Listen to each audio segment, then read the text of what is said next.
नमस्कार दोस्तों, मैं अंकुर उपाध्याय स्वागत करता हूं आप सभी का एक बार फिर से अपनी नई वीडियो में। दोस्तों यहां पे आप सभी के साथ बात करने वाला हूं आज के आप कह सकते हो कल्प्रिट और स्टार परफॉर्मर्स दोनों के बारे में। सबसे पहले कल्प्रिट्स की बात करी जाए, लेकिन उससे पहले बाजार का अपडेट देना बहुत जरूरी है। निफ्टी ने आज आउट परफॉर्मेंस दिखाई पूरी तरीके से और 26,050 पे बंद हुआ बाजार। लेवल्स के लिहाज से केवल एक ही चीज आपके साथ डिस्कस करूंगा, 26,100। जैसे ही 26,100 निकलेगा आप फ्रेश लाइफ हाई के लिए तैयार हो जाओगे पूरी तरीके से। और चांसेस ये हैं कि अगर कल ही हम 26,100 को तोड़ दें तो इसी हफ्ते आप फ्रेश लाइफ हाई देख सकते हो। ये तो गया आपके लिए बाजार पे एक शॉर्ट और सिंपल अपडेट। अब आ जाता हूं स्टॉक स्पेसिफिक, लेकिन उससे पहले आईपीओ स्पेसिफिक बात करना बहुत जरूरी है।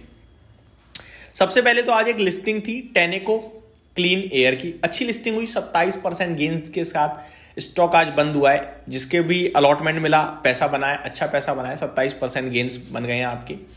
आईपीओ बाजार में पैसा बनने लगा है, ये अच्छी बात है और ये शुरुआत है कहीं ना कहीं मुझे लगता है एक फ्रेश राउंड ऑफ तेजी की भारतीय बाजार में। लेकिन मैं यहाँ पे बात करूंगा आप सभी के साथ पहले ग्रो के बारे में और उसके बाद फिजिक्स वाला के बारे में।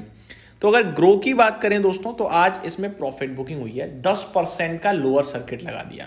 अच्छे वॉल्यूम्स ट्रेड हुए भाई साहब, 14.25 करोड़ शेयर्स के साथ लोअर सर्किट लग गया इस स्टॉक में। मैं आपको ये भी बताना चाहूंगा दोस्तों, जब लोअर सर्किट लग जाता है ना तो वॉल्यूम्स ट्रेड नहीं होते हैं। तो आप सोचो यार, डेली बेसिस पे ज्यादा वॉल्यूम्स आ रहे थे, आज तो कम ही आए हैं, इतने कोई डरने वाली बात नहीं है। तो करीब सुबह 10 बजे ही इसमें ना लोअर सर्किट लग गया था। मान के चलो 10 बजे लोअर सर्किट लग गया, उसके बाद 14 करोड़ 24 लाख शेयर्स ट्रेड हो चुके हैं आज के दिन। तो जब सर्किट लग जाता है तो ट्रेड कम होता है, तो 14 करोड़ शेयर्स ट्रेड होना मतलब बड़े वॉल्यूम्स मानूंगा मैं। अब क्या करें, ये सबका सवाल है। मेरा मानना ये है कि बहुत बड़ी तेजी हुई, वैल्यूएशंस बहुत महंगे हो गए हैं। अब इस कंपनी के ना नतीजे आने वाले हैं, आई थिंक इसी वीक है जहां तक मुझे लगता है। अगर रिजल्ट्स में तोड़फोड़ नंबर पोस्ट कर दिए कंपनी ने तो ये वैल्यूएशंस जस्टिफाइड हो जाएंगे। लेकिन इन केस तोड़फोड़ नंबर नहीं आए तो फिर ये वैल्यूएशन जस्टिफाई नहीं होंगे और उसके बाद ये स्टॉक गिर सकता है और करेक्शन हो सकती है अच्छी खासी 130-140 तक। लेकिन अगर नंबर्स अच्छे आ गए तो फिर बाजार कहेगा भाई ग्रोथ तो है, फिर तो वैल्यूएशन दे ही देते हैं ऐसे, तो ये होगा। बाकी मेरा मानना ये है कि हाई रिस्क इस समय नहीं लेना चाहिए, क्योंकि मैं रिस्क लेने नहीं, मैं डिसिप्लिन के साथ पैसा बनाने आया हूँ बाजार में। मैं लॉन्ग टर्म के लिए व्यू रखता हूँ, लॉन्ग टर्म का सोचता हूँ। तो मेरे को लगता है वैल्यूएशन बहुत इंपॉर्टेंट रोल प्ले करते हैं लॉन्ग टर्म में। तो ठीक है, तो वैल्यूएशन में मेरे को महंगा लगने लगा है, ये काफी महंगा लगने लगा है अदर कंपीयर्स के सामने अगर देखूंगा तो। दूसरा स्टॉक है दोस्तों आज फिजिक्स वाला। देखो मैंने इसके ऊपर ना दिन के दौरान वीडियो भी बनाई थी दूसरे चैनल पे डिटेल में। मेरे को अपने व्यूअर्स से यही कहना है कि लॉन्ग टर्म इन्वेस्टमेंट के नजरिए से फिजिक्स वाला को ना देखें। फिजिक्स वाला ने आईपीओ में आपको उम्मीद से ज्यादा पैसा बना के दे दिया है। मंदिर में जाओ, भगवान जी के हाथ जोड़ो, थैंक यू सो मच बोलो, प्रॉफिट बुक करो, आराम से चिल करो, यही करना चाहिए। क्योंकि 43,000 करोड़ पे किस रीजन से आप ट्रेड करवाओगे इस कंपनी को? 1900 करोड़ का रेवेन्यू है इस कंपनी का। जिस मॉडल में है, बिजनेस मॉडल ही मेरे को तो ये समझ में नहीं आता। फिजिक्स वाला क्या करता है, एक एजुकेशन कंपनी है, ठीक है, एडटेक। पर्टिकुलरली अलक पांडे जी ने अपने दम पे एक मोटिवेशनल स्टोरी खड़ी कर रखी है। स्टोरी नहीं है, वो एक्चुअल है, मुझे भी पता है, आई रिस्पेक्ट। बट जब मैं फाइनेंस की बात करता हूं तो मेरे को चाहिए प्रॉफिट, मेरे को चाहिए ग्रोथ, मेरे को चाहिए किस फील्ड में हो आप। मेरे को दिखता है जिस फील्ड में ये कंपनी, एजुकेशन में कोई कंपनी बड़ी बनी नहीं। दूसरी बात, आप ऑफलाइन स्टोर ओपन करने के लिए आईपीओ से पैसा जुटा रहे हो। ऑफलाइन स्टोर आप खोल भी लोगे, पैसा कैसे बनाओगे? इतनी जल्दी नहीं बनता पैसा भाई। और ये ऐसा भी नहीं कि आपने खोल दिया, बनने लगा पैसा, अब ग्रो करता रहेगा। यहाँ तो बच्चे चाहिए आपको, तो बच्चे आते भी हैं क्योंकि इनका फीस स्ट्रक्चर बहुत अच्छा है।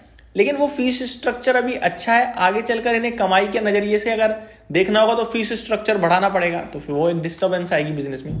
तो इसलिए मैं फिजिक्स वाला पे इस भाव पे क्या अभी आसपास कहीं भी बुलिश नहीं होगा, कहीं भी मेरी तरफ से लॉन्ग टर्म के लिए इस पे व्यू नहीं है।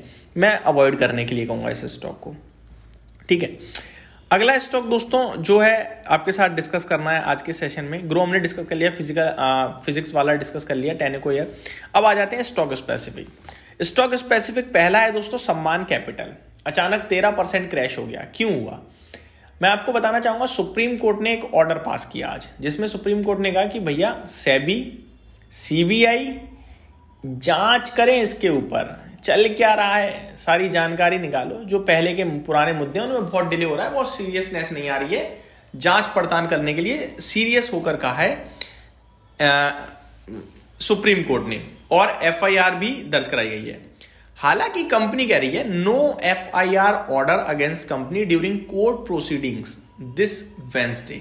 आज के सेशन में कोई एफआईआर रजिस्टर नहीं हुई है। ये कंपनी ने रात में 8 बजे कहा है। बाकी दिन के दौरान बहुत नेगेटिव चीजें आई हैं। जांच पड़ताल के लिए कहा गया है हर एक एजेंसी से, ऑलमोस्ट सीबीआई से कहा गया है, सेबी से कहा गया है, और भी एक दो एजेंसीज के नाम मेरे को याद नहीं आ रहे जिनसे कहा है कि जांच पड़ताल करो। तो वो काफ़ी नेगेटिव लगा इस कंपनी के लिए, इसलिए टूट गया। काफ़ी हैवी टूटा है, बड़े वॉल्यूम्स के साथ टूटा है। तो अलर्ट में रखना है इस स्टॉक को अभी। बाकी अभी अच्छा कर रही थी कंपनी, मैं यही कहूँगा। तो अभी इस प्रॉब्लम के चलते मैं अलर्ट में रख रहा हूँ। दूसरा है केईसी इंटरनेशनल, 9% गिरा है। एक्चुअली में पावर ग्रिड और इनके मैनेजमेंट ने मिलकर पहले कुछ घपले करे थे, फ्रॉड का सामने आया था नाम। तो अभी पावर ग्रिड के उन्हें सीबीआई ने अरेस्ट भी कर लिया था, मैनेजमेंट्स को, नहीं केईसी इंटरनेशनल के एग्जीक्यूटिव्स को और उनके जीएम वगैरह को। अभी पावर ग्रिड ने केईसी इंटरनेशनल को अपने तरफ से कोई ऑर्डर आएगा उसके लिए बैन कर दिया है अगले 9 महीने के लिए। तो स्टॉक टूट गया। जब मैंने डिटेल देखी तो केईसी इंटरनेशनल के पास पावर ग्रिड से करीब उनकी टोटल ऑर्डर बुक का 10% ऑर्डर पावर ग्रिड से था, और 10% आज शेयर टूट भी गया। बाकी कंपनी अच्छी है, बढ़िया ऑर्डर बुक है, अभी भी 30,000 करोड़ से ज्यादा की ऑर्डर बुक है। टोटल मार्केट कैप इसका 19,000 करोड़ का है, और केवल पावर ग्रिड ने बैन कराया, बाकी किसी ने बैन नहीं कराया। तो ऑर्डर इन्हें लगातार मिलते ही रहते हैं। L1 बिडर बहुत सारे ऑर्डर्स के लिए हैं, तो मेरे को कोई दिक्कत नहीं दिखती है। आप चिल करके उसे होल्ड कर सकते हो। अब बात करें अगर तेजी की, तो आज स्टार परफॉर्मर थे आईटी स्टॉक्स, बहुत ही कमाल की तेजी थी। इन्फोसिस ने आई थिंक ये कमाल करवाया है, क्योंकि कल बायबैक की अनाउंसमेंट कर दी है। कल से बायबैक खुल जाएगा 20 तारीख से, तो शायद उसी की खुशी थी जो बाजार में आज आपके लिए तेजी दिखी है। बाकी ग्लोबल एआई बबल बन गया है, भारत में तो एआई का ए भी नहीं था, तो अब शायद ये वाले मॉडल पे शिफ्ट हो रहे हैं, दोबारा निवेशक हो सकता है। तो ये मेरी तरफ से आपके लिए डिटेल वीडियो थी। उम्मीद करता हूँ डिटेल्स पसंद आई होंगी। Thank you so much for watching this video. Have a great day guys.